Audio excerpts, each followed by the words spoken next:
دیکھو بیماری آئے نا شکوہ مت کرنا، صبر کرنا۔ فضیلت سنو، حدیث قدسی ہے، اللہ فرماتا ہے جب میں اپنے کسی بندے کو بیماری میں مبتلا کروں اور وہ اس پر صبر کرے، کسی سے شکایت نہ کرے، تو میں اس کے گوشت کو اچھے گوشت سے اور اس کے خون کو اچھے خون سے بدل دیتا ہوں۔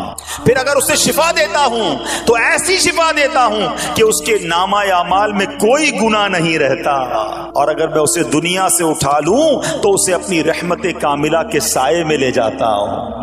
ارے کمال ہو گیا، بیماری آئی، بیماری جب جاتی ہے تو گناہوں سے بھی پاک کر کے جاتی ہے۔ صرف ایک ہی تو کنڈیشن ہے، صبر کرنا۔ بیماری آئی، صبر کرنا، ہاں کسی سے بات نہ کریں، شکوہ نہ کریں، اللہ کی بارگاہ میں عرض کریں مولا تیری مہربانی، ہاتھ میں درد ہے باقی جسم تو سلامت ہے، اے اللہ آنکھ میں درد ہے باقی جسم تو سلامت ہے، اے اللہ گردوں میں پرابلم ہے میرا باقی جسم تو سلامت ہے، یہ بھی تیری مہربانی ہے۔ اللہ کرے کہ ہم شکر گزار بندے بن جائیں، کیونکہ یہ بیماری تو ہمارے گناہ معاف کروانے آئی تھی، مگر افسوس یہ ہے کہ جو گناہ معاف کروانے والا کام ہمارے ساتھ ہوا اس میں بھی ہم نے اللہ کو ناراض کر دیا اور شکوے شکایات کی۔ سنو سنو، اس نے اخلاق کے پیکر نبیوں کے تاجور صلی اللہ تعالی علیہ وسلم نے ارشاد فرمایا، ابھی تو صرف بیماری کی بات ہوئی نا، اب آؤ اگر کسی کو کاروبار میں نقصان ہو گیا، کسی کے پیسے کم ہو گئے، کسی کی جان و مال کا کوئی نقصان ہوا، کوئی آگ وغیرہ لگ گئی، سنو اللہ کے حبیب علیہ الصلوۃ والسلام فرماتے ہیں کہ اللہ ارشاد فرماتا ہے، پھر حدیث قدسی ہے کہ جب میں اپنے کسی بندے کے بدن یا اس کے مال یا اس کی اولاد کی طرف کوئی سختی بھیجوں، پھر وہ صبر جمیل کے ساتھ اس کا استقبال کرے، تو قیامت کے دن مجھے اس سے حیا آئے گی کہ میں اس کے لیے میزان قائم کروں یا اس کا نامہ اعمال کھولوں۔ ہائے ہائے ہائے، سمجھتے ہو اس کا مطلب؟ اللہ فرما رہا ہے مجھے حیا آئے گی کہ اپنے بندے سے اب کیا حساب لوں۔ جب آزمائش بھیجی تھی تو اس نے صبر کیا تھا، اس نے شکوہ نہیں کیا تھا۔ خدا کی قسم میں آپ سے پوچھتا ہوں، میرا کوئی نقصان ہو جائے اور قیامت کے دن میرا نامہ اعمال نہ کھولا جائے، مجھے اللہ کی بارگاہ میں حساب نہ دینا پڑے، مجھے بتاؤ یہ دنیا کے حساب نقصان کی کیا حیثیت ہے اگر ادھر بخشا جائے؟ سنو تو صحیح، رب فرما رہا ہے کہ مجھے حیا آتی ہے کہ اس کے لیے میزان قائم کروں یا اس کا نامہ اعمال کھولوں۔ ارے یہ ساری دنیا کی دولت، یہ ساری دنیا کی آسائش ایک طرف، اگر قیامت کے دن حساب کتاب میں آسانی مل جائے، اللہ بلا حساب جنت میں داخل کر دے، اس سے بڑھ کر کوئی نعمت نہیں۔ مگر آج افسوس یہ ہوتا ہے کہ اگر کسی پر امتحان آتا ہے وہ اس امتحان میں فیل ہو جاتا ہے۔ ہاں ہمیں اللہ کریم کی طرف سے آزمائش ہمیشہ تھوڑی آتی ہے۔ اگر اپنی زندگی کا ہم پورا عرصہ کیلکولیٹ کریں نا کہ بھئی 40 سال کا کوئی بندہ ہو گیا تو کتنے دن ہوئے 40 سال میں؟ ٹھیک ہے، ایک بار کبھی بیٹھ کے اکیلے میں حساب کرنا، اتنے ہزار دن میں نے دنیا میں گزارے، کتنے دن بیمار رہا؟ تو شاید چند دن، 100 دن، 50 دن، 200 دن بنیں گے۔ کئی ہزار دنوں میں سے اگر چند دن اللہ نے مجھ پر آزمائش ڈالی تو ہزاروں دن راحت بھی تو ڈالی نا، صحت بھی تو عطا فرمایا۔ اتنے دن جس رب نے چھاؤں میں کھڑا کیا، اگر تھوڑی دیر کے لیے دھوپ آئی ہے تو مجھے شکوہ نہیں کرنے چاہیے۔ یاد رکھنا، ہر رات کے بعد صبح ہے، ہر دھوپ کے بعد چھاؤں ہے۔ اگر تم انتظار کرو گے تو رب ایسی رحمت تم پر نازل کرے گا، اپنے غیب کے خزانوں سے عطا فرمائے گا۔ قرآن میں رب نے وعدہ کیا ہے، وَمَن يَتَوَکَّلْ عَلَى اللَّهِ فَهُوَ حَسْبُهُ، جو اللہ پر بھروسہ کرے اللہ اس کے لیے کافی ہے۔ مگر ہمارا پرابلم یہ ہے کہ جب مشکل آتی ہے ہم یہ ساری باتیں بھول کر بس شکوہ، شکایات اور پریشانی میں چلے جاتے ہیں۔ ارے آپ اس مصیبت کو اللہ کی طرف سے نعمت سمجھ لو، اللہ کی طرف سے یہ سمجھ لو کہ میرے گناہ معاف کروانے، میرے درجات بلند کرنے کے لیے آیا ہے۔ اچھا اب ایک اور بات، اب شیطان بعض لوگوں کے ذہنوں میں یہ وسوسہ ڈالتا ہے کہ میں تو دین کے قریب ہو رہا ہوں، اللہ کے قریب ہو رہا ہوں، اور مجھ پر آزمائشیں کیوں آ رہی ہیں؟ سنو سبحان اللہ، اللہ کے حبیب علیہ الصلوۃ والسلام کی کیا شان ہے۔ اعلیٰ حضرت ایسے ہی نہیں کہتے کہ میں نثار تیرے کلام پر، ملی یوں تو کس کو زبان نہیں، وہ سخن ہے جس پہ سخن نہ ہو، وہ بیان ہے جس کا بیان نہیں۔ میرے آقا نے کم و بیش 1450 سال پہلے یہ مسئلہ سالو کر دیا۔ حضرت سیدنا سعد بن ابو وقاص رضی اللہ تعالیٰ عنہ فرماتے ہیں کہ میں نے عرض کی یا رسول اللہ صلی صلی اللہ تعالی علیہ وسلم سب سے زیادہ مصیبتیں کن لوگوں پر گلی مکاتی نا پنجابی میں کہتے ہیں نا گالی بات ہی ختم کر دی. حضور یہ بتائیں سب سے زیادہ مصیبتیں کن لوگوں پر آئیں؟ پیارے آقا نے فرمایا انبیاء پر. اللہ اکبر. اللہ کے سب سے قریب تو انبیاء ہیں نا, انبیاء پر, پھر ان لوگوں کے بعد جو لوگ بہتر ہیں, پھر ان کے بعد جو بہتر ہیں. سنو اب اگلا جملہ, بندے کو اپنی دینداری کے اعتبار سے مصیبت میں مبتلا کیا جاتا ہے. اگر وہ دین میں سخت ہوتا ہے اس کی آزمائش بھی سخت ہوتی ہے, اگر وہ دین میں کمزور ہوتا ہے تو اللہ عز و جل اس کی دینداری کے مطابق اسے آزماتا ہے. بندہ مصیبت میں مبتلا ہوتا رہتا ہے یہاں تک کہ اس کے دنیا میں ہی اس کے سارے گناہ بخش دیے جاتے ہیں. گویا اللہ کی یہ رحمت ہے کہ بندہ بڑا نیک ہو رہا ہے, رب چاہتا ہے کہ اس بندے پر آزمائش بھیجوں, میرا نیک بندہ صبر کرے, اس کے گناہ معاف ہو جائیں اور میرے پاس آئے تو اس کو جنت میں داخل کر دوں. اللہ اکبر. اے پیارے اسلامی بھائیوں یاد رکھنا, اب جو میں نے ایک سوال قائم کیا تھا نا کہ یار میں تو دین کے قریب, میں تو اللہ کے قریب ہونے کی کوشش کر رہا ہوں اور ایک کے بعد ایک آزمائش آ رہی ہے, یہ کیا ہے؟ اب ایک اور حدیث سن لو. سبحان اللہ. حضرت سیدنا انس رضی اللہ تعالیٰ عنہ سے روایت ہے, سرکار والا تبار, ہم بے قصوں کے مددگار, شفیع روز شمار, تو عالم کے مالک و مختار صلی اللہ تعالی علیہ وآلہ وسلم نے فرمایا, جب اللہ عز و جل کسی بندے سے محبت فرماتا ہے, سننا ذرا غور سے, اللہ عز و جل جب اپنے کسی بندے سے محبت فرماتا ہے یا اسے اپنا دوست بنانے کا ارادہ فرماتا ہے تو اس پر آزمائشوں کی بارش فرما دیتا ہے. سوال ہے نا کہ میں اللہ کا اللہ دوست بھی بنا رہا ہے, اللہ کریم اس پر محبت بھی فرما رہا ہے اور آزمائشیں بھی بھیج رہا ہے. دوست پر آزمائشیں کون بھیجتا ہے؟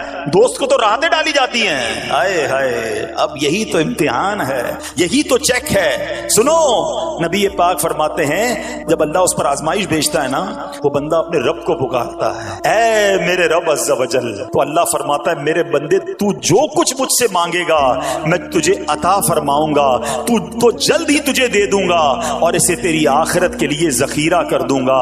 سبحان اللہ. یعنی اللہ والوں کو آزمایا جاتا ہے, ان کے درجات بلند کیے جاتے ہیں, ان کے گناہ معاف کیے جاتے ہیں. تو اے میرے پیارے اسلامی بھائیوں, کبھی بھی یہ ذہن میں خیال مت لانا کہ یار میں دین میں قریب آ رہا ہوں, میری آزمائشیں بڑھ رہی ہیں. سمجھ لو امتحان شروع ہو گیا ہے, ٹیسٹ شروع ہو گیا ہے. اب اس ٹیسٹ میں مجھے کامیاب ہونا ہے اور اللہ کے مزید قریب جانا ہے. زندگی میں جو گناہ ہو گئے ہیں یہ میرے گناہوں کا انشاءاللہ کفارہ بن جائے گا, میرے درجات کی بلندی کا سبب بن جائے گا. اللہ سے عرض کرنا, اے مولا میں تیری رضا پر راضی, میں تیرے فیصلوں پر راضی, اب تک جو دیا تھا تو نے دیا تھا, یہ سب کچھ تیرا ہے. اے رب جب تو واپس لے گا میں اس پر راضی. جب یہ ثابت قدمی نصیب ہو گئی پھر دیکھو غیب کے خزانوں سے کیسا آپ کے دل پر سکینہ اترے گا, پھر کیسا آپ پر رحمتوں کا نزول ہوگا. تو اے میرے پیارے اسلامی بھائیوں, مصیبتیں آ چکی اور آنے بھی والی ہیں, پہلے ذہنی طور پر تیار رہنا مگر صبر کرنا. یہ چند دنوں کی, چند گھنٹوں کی, چند لمحوں کی مصیبت ہے مگر یہ تمہارے درجات کو بلند کر دے گی. رب کریم صبر کرنے والوں کو پسند فرماتا ہے. میں کوئی مسئلہ ہوتا ہے, پرابلم آتی ہے, ہم ساری دنیا سے کہتے ہیں یہ مسئلہ ہو گیا, یہ پرابلم ہو گئی. نہیں, ساری دنیا میں سے کوئی آپ کا مسئلہ حل نہیں کر سکتا. اس سے بات کرو نا جو مسائل کو حل کرنے والا ہے, اس سے عرض کرو نا جو مصیبت کو دور کرنے والا ہے. ادھر ادھر جانے کی بجائے پرابلم یہ ہے جب بھی مشکل آتی ہے ہم سب کے پاس جاتے ہیں, ہم رب کے پاس نہیں جاتے. جاؤ اس کے پاس جو حل المشکلات ہے, جو مصیبتوں کو حل کرنے والا ہے, اس کی بارگاہ میں فریاد کرو. وہ شاعر کتنی پیاری بات لکھتے ہیں نا, یہ بہت سارے لوگوں کے لیے درس ہے جو اپنی پرابلمز کے لیے دنیا والوں کے پاس جاتے ہیں. ارے اگر پکارنا ہے تو اللہ کی بارگاہ میں پکارو, التجا کرنی ہے تو اللہ کے حبیب سے عرض کرو نا. شاعر لکھتے ہیں کسی کا احسان کیوں اٹھائیں, کسی کو حالات کیوں بتائیں, کسی کا احسان کیوں اٹھائیں, کسی کو حالات کیوں بتائیں, تمہیں سے مانگیں گے تم ہی دو گے, تمہارے در سے ہی لو لگی ہے. ہم اللہ کی بارگاہ میں عرض کریں, اللہ کے حبیب کی بارگاہ میں لو لگائیں. دنیا والوں کے پاس کچھ نہیں رکھا,